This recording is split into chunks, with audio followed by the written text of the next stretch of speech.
तो आपको मोदी का गुलामी करना होगा। आपको वही भाषा का प्रयोग करना होगा जो मोदी चाहता है। आप चाहे तो गाली दे दीजिए, आप चाहे तो लोकतंत्र के मंदिर में आग लगा दीजिए, लेकिन मोदी का बड़ाई करते रहिए, आप सभी पापों से दूर रहेंगे। लेकिन अगर गलती से आपने मोदी का सच्चाई दिखा दिया, अगर गलती से आपने अमित शाह को तरीपार कह दिया, अगर गलती से आपने प्रज्ञा को एनएसए लगा हुआ अपराधी बता दिया और आपने ये बता दिया कि नए संसद भवन में अपराधियों का तांडव होगा, तो फिर जानते हैं आपके घर पे पुलिस प्रशासन की फौज पहुंचेगी, आपके लैपटॉप और आपके मोबाइल को अपने गिरफ्त में ले लेगी और उसके बाद आपके ऊपर यूएपीए एक्ट लगा दिया जाएगा। मोदी जी, इतना भी मत डर जाइए कि आप लोकतंत्र की हत्या कर दें। जानते हैं, आज सुबह सवेरे आंख खुला तो एक खबर आंखों के सामने था। खबर यह था कि इस देश के चर्चित पत्रकारों के घरों के ऊपर छापा पड़ा था दिल्ली में, और वो सभी पत्रकार जो मोदी के करतूतों का पर्दाफाश करते थे। आप नाम जानते होंगे, अभिसार शर्मा, उर्मिलेश, भाषा सिंह, ये सभी कहीं ना कहीं एक तरह से न्यूज क्लिक के जरिए जुड़े हुए थे। न्यूज क्लिक जो लगातार मोदी के एजेंडे को फेल करते आया है, न्यूज क्लिक जो लगातार सच दिखाता है। न्यूज क्लिक के साथ ये लोग अपने यूट्यूब चैनल पे भी वीडियोस को अपलोड करके सरकार के दावों का धज्जिया उड़ाते थे। बदले स्वरूप आज मोदी सरकार ने इन सभी के घरों के ऊपर छापा मारकर उर्मिलेश को अपने साथ ले जाकर सभी के लैपटॉप और मोबाइलों को अपने अधीन करके ये बता दिया कि अब इस देश में स्वतंत्र पत्रकारों के लिए कोई जगह नहीं है। अगर आप इस देश में पत्रकारिता करना चाहते हैं तो आपको मोदी का चाटुकारिता करना होगा, जिसको आप बदले स्वरूप नाम पत्रकारिता का जरूर दे सकते हैं, लेकिन मोदी के झूठे वादे और उनके खोखले कामों को आप नहीं दिखा सकते हैं। अगर आप ऐसा करेंगे तो इलेक्शन से 2 महीने पूर्व आपके घर पे प्रशासन का एक टीम भेज दिया जाएगा, आपके घरों में छापामारी होगी, आपके लैपटॉप और आपके मोबाइल को सीज कर लिया जाएगा, आपको चाइना से जोड़ दिया जाएगा, आपको कांग्रेस के द्वारा फंडिंग होता है इस बात के लिए जलील किया जाएगा और प्रशासन आपके ऊपर यूएपीए एक्ट लगा देगी।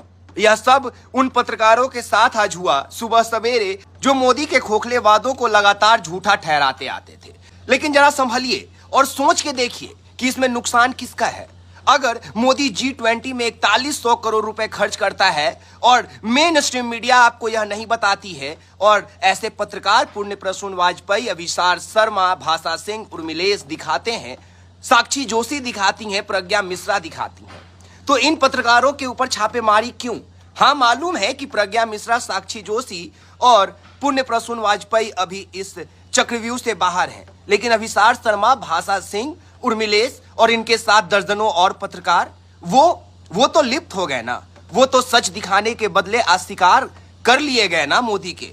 उन सभी के ऊपर अब यूएपीए एक्ट लगेगा। उन सभी को हो सकता है जेल भेज दिया जाएगा या फिर घुटने टेकने के लिए मजबूर कर दिया जाएगा। लेकिन इन सब में नुकसान किसका होगा? इन सब में नुकसान आम जनता का होगा। वो जनता जो यह जानना चाहती है कि जब इस देश में अमेरिका का कभी राष्ट्रपति डोनाल्ड ट्रंप आता था तो गुजरात के जैसे गंदगी को छिपाने के लिए पर्दा डाल दिया जाता था, वैसे ही जब इस देश में G20 के मीटिंग होते हैं 4100 करोड़ खर्च किए जाते हैं और दिल्ली के गंदगी को छुपाने के लिए पर्दों से पाट दिए जाते हैं। तो ये सच आपको अभिसार शर्मा दिखाएंगे, यह सच आपको न्यूज क्लिक दिखाएगा, यह सच आपको उर्मिलेश दिखाएंगे, यह सच आपको भाषा सिंह दिखाएंगे, ना कि कोई और दिखाएगा। और अगर आप चाहते हैं कि सुबह सवेरे आपके घर पे ईडी का छापा नहीं पड़े तो आपको मोदी का गुलामी करना होगा। आपको वही भाषा का प्रयोग करना होगा जो मोदी चाहता है। आप चाहे तो गाली दे दीजिए, आप चाहे तो लोकतंत्र के मंदिर में आग लगा दीजिए, लेकिन मोदी का बड़ाई करते रहिए, आप सभी पापों से दूर रहेंगे। लेकिन अगर गलती से आपने मोदी का सच्चाई दिखा दिया, अगर गलती से आपने अमित शाह को तरीपार कह दिया, अगर गलती से आपने प्रज्ञा को एनएसए लगा हुआ अपराधी बता दिया और आपने ये बता दिया कि नए संसद भवन में अपराधियों का तांडव होगा, तो फिर जानते हैं आपके घर पे पुलिस प्रशासन की फौज पहुंचेगी, आपके लैपटॉप और आपके मोबाइल को अपने गिरफ्त में ले लेगी और उसके बाद आपके ऊपर यूएपीए एक्ट लगा दिया जाएगा। और यह सब मैं नहीं कह रहा हूं, यह सब हमारे देश में आज सुबह सवेरे से हो रहा है। तो यह सब जो हो रहा है, इन सभी के बदले मोदी जी को धन्यवाद बोलिए। मोदी जी को 221 तोप का सलामी दीजिए। मोदी जी के सर पे मणिपुर का कुटुंब मुकुट पहना दीजिए, चढ़ा दीजिए और उनके पैरों में झुक के नतमस्तक हो जाइए और कहिए कि मोदी आप ही सर्वोपरि हैं, तभी इस देश में आप बचे रह सकते हैं। अन्यथा अगर आप सरकार के विरुद्ध बोलते हैं तो आपके ऊपर देशद्रोह का एक्ट लगेगा, आपके ऊपर राजद्रोह का एक्ट लगेगा, आपके ऊपर यूएपीए का एक्ट लगेगा और आप सलाखों के पीछे रख दिए जाएंगे। अगर यह सब आप नहीं चाहते हैं तो 2024 में आपको क्या करना है यह आपको अच्छे से पता है और शायद मोदी जी को भी यह बात अच्छे से पता है कि कुछ स्वतंत्र पत्रकार अगर स्वतंत्र पत्रकारिता करते रह गए इस देश में तो 2024 में वो तो आने से रहे। इसीलिए इलेक्शन से चंद महीने पहले स्वतंत्र पत्रकारों के घर पे छापा मारकर नरेंद्र मोदी यह साबित करने पे लगी है कि इस देश में अब सिर्फ चाटुकार पत्रकारों की ही जरूरत है, देशभक्त पत्रकारों की नहीं। आप इस खबर को किस प्रकार लेते हैं मुझे नहीं पता,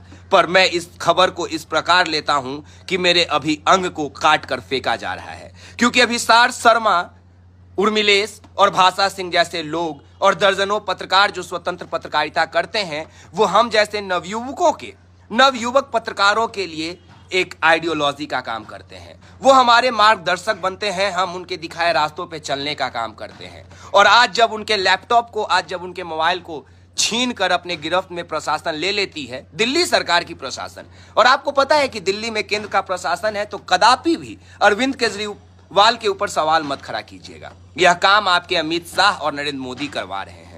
तो जब जब ऐसे स्वतंत्र पत्रकारों के ऊपर हमला होगा, हम जैसे पत्रकार निकलकर सामने आएंगे और डंके की चोट पे कहेंगे कि मोदी आप अच्छे नहीं हैं, आपकी जरूरत अब इस देश को नहीं है, आपकी जरूरत अडानी और अंबानी को हो सकता है पर इस देश की गरीब जनता को नहीं। इस देश में 5 किलो अनाज देकर अगर आप अपने सत्ता पे काबिज होना चाहते हैं तो ये आपका गलत नीति है, गलत सोच है, क्योंकि अब इस देश में वही होगा जो देश का जनता चाहेगा और देश का जनता 2024 में क्या चाहता है ये आपको पता चल जाएगा। लेकिन फिलहाल यह वक्त है उन स्वतंत्र पत्रकारों के साथ खड़ा होने का जो हमें राष्ट्रभक्ति सिखाते हैं, जो हमें देशभक्ति सिखाते हैं, जो हमारे खून में उबाल डालते हैं, जो हमें जिंदा रखता है इस बात के लिए कि हम सरकार से सवाल करें। वरना मुर्दों का तो ये शहर है, मुर्दों का तो ये देश है। मुर्दा बने रहिए और अगर जिंदा हैं तो जिंदा रहने का उदाहरण पेश कीजिए। बाकी आप एक्सपोज मीडिया देख रहे हैं, आगे तमाम खबरों के लिए आप जुड़े रहिए। एक एक करके मोदी का धागा खुलते हुए आपको यहाँ